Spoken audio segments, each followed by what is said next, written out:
What up, guys? Your boy Vtec Ali, and today we're going to talk about what might have been the most hated Dodge Charger that Dodge has ever released, and that is the 6th gen Dodge Charger, aka the 1st gen LX platform Dodge Charger.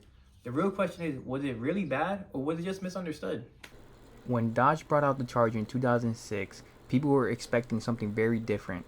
It had been almost 2 decades since the Dodge Charger name has been around. The original Dodge Chargers were two-door muscle cars. So when Dodge dropped a four-door sedan, a lot of people were immediately disappointed. Also, the car was automatic. Most of the Dodge Chargers back in the day had an option of automatic or manual transmission. All the older Chargers were two doors. That right there is where all the hate began. Let's be real, this car gets a lot of criticism. First, the design. People really didn't like the idea of having a sedan muscle car. To a lot of muscle car fans, a Charger is supposed to be a two-door car, not a four-door. Second thing, the interior, man. Early models had cheap plastic parts. Basic seating, basic screen, basic radio. It wasn't even a premium kind of car. So let's be real. A lot of companies during that time was doing that as well. Have a lot of cheap interior parts. So we can't just give all the hate just to the Charger. Another big problem that the Dodge Charger faced. Another reason is basic models were kind of slow. Another thing is the basic models were slow. If you got the V6, it came with a 2.7 V6. Making about 190 horsepower. It wasn't anything crazy. And for a lot of people, as American enthusiasts for the American muscle car has to be a V8. It can't be a V6 because that's not an American muscle car at that point. For them, it's like a JDM car. But crazy thing is, the 6th gen Charger came with other two options of motor. It came with a 5.7, making about 340 horsepower, and it came with a 6.1, making about 425 horsepower. The crazy thing is, the 5.7 was still used in the 2nd gen and in the latest 3rd gen car. But as we know, those cars don't exist anymore because Dodge discontinued the 5.7 platform. So, crazy how that motor lasted that long though. A fourth problem that the Charger kind of faced, it didn't come with a manual.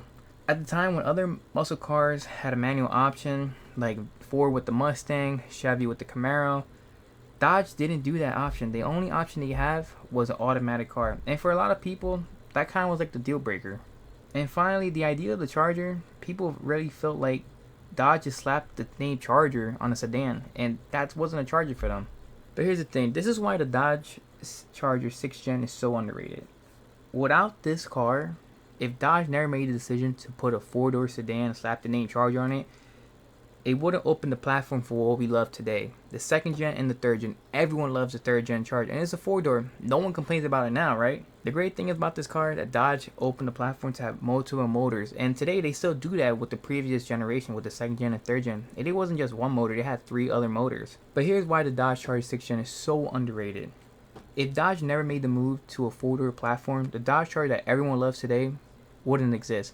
So shout out to them for making the idea because come on, everyone loves the 3rd gen Charger, right? Second thing that was so great about this car, it kept the rear-wheel drive platform alive, which is huge for a platform because most sedans now are just front-wheel drive or all-wheel drive. If this car you want to take it to the track or you want to take it to the swinger meets, this car can do anything you want. The third thing, this car had options for motors. You had a V6 option that had a 2.7 liter motor that made 190 horsepower, which is not great because later on they made the Pentastar motor that was like 3.6, I believe, and it made like 300 horsepower. So remember, early stages. Then they made the 5.7, which everyone loves so much because it's still around today. Well, not anymore because they kind of canceled those motors, but supposedly they're bringing them back. But the 5.7 making about 340 horsepower, which is not bad. And it doesn't stop there. They also had the Dodge Charger SRT8, which had a 6.1 that was making about 420 horsepower. And at that time, I think this was the fastest sedan that anyone could have bought. So that's pretty dope. And I think Dodge still holds that title today with the Hellcat. Well, again, Hellcat discontinued. But you know what I mean. Another great thing about this car is so affordable. You can pick one of these up for dirt cheap with the V8 in it still. That's the crazy thing. And you can get a 5.7. I think you can pay, I see people pay between like $1,500 to like $3,000. Yeah, if you get yourself like a $1,500 one, it's going to have problems. But hey, I'd rather pay between those numbers than paying between 6, maybe 8, 9, 10. Because the 2nd gen and 3rd gen are worth money. Don't forget, a lot of the young people kind of ruin these cars taking to the swinger meets. But hey, No one's touching the first gen, all I'm saying. And here's the great thing about the 6th gen and the 1st gen LX platform. It shares the same chassis as the 2nd gen and 3rd gen. So if you want, you can get yourself a 6th gen and swap it with a Hellcat drivetrain or with a Scat Pack drivetrain. Some people like the old school look on the outside, but when you step in that car, it's all modern stuff. So I ain't gonna lie, that's pretty dope when people do that stuff. Let's be real. You'd rarely see any 1st gen driving around. And if you do, they're kind of clapped out. But if you see a nice 1st gen, it's breaking more necks than when you see like a regular 2nd gen or a 3rd gen RT or a 3rd gen Scat Pack. Because you see that every day. You don't see a 1st gen that's looking nice like that. So I don't know. I'm low key persuading myself getting myself a 1st gen. Alright guys, so who should buy themselves a 6th gen Dodge Charger? Well, that's someone who wants a V8 sedan, who wants a rear-wheel drive car, and a car that has potential to do stuff to it.